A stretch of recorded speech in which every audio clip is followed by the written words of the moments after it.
Usually the questions for writing test 2 primarily would be asked to give your opinion on something.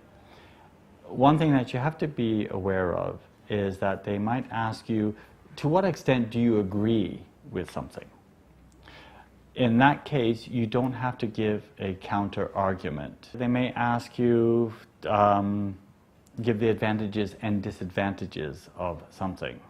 And then right away, you know that you have to give an argument, counter argument, which is a little bit more complicated. But in one aspect, it's quite a bit easier because you know exactly what the format should look like. If you're giving a argument, counter argument, right away you know it's a 4-paragraph piece of writing. First paragraph is introduction, last paragraph is conclusion, and then the 2 main bodies are for and against. Another way of breaking it down is within each paragraph you can do the pros and cons within a paragraph. But again, you must focus that each paragraph has its own topic. One of the first things an examiner looks for is an overarching statement. And basically what that means is there 1 or 2 sentences that states your opinion in relation to the question.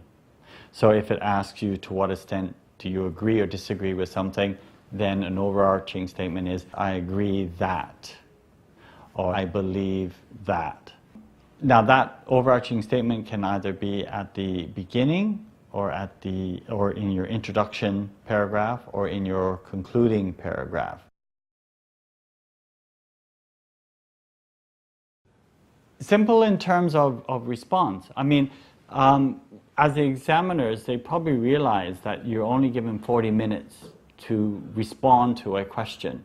So it's not a thesis, right? You don't have time to research your topic. That's why the topics are very common. Always go back to the question. Ask yourself, am I answering the question?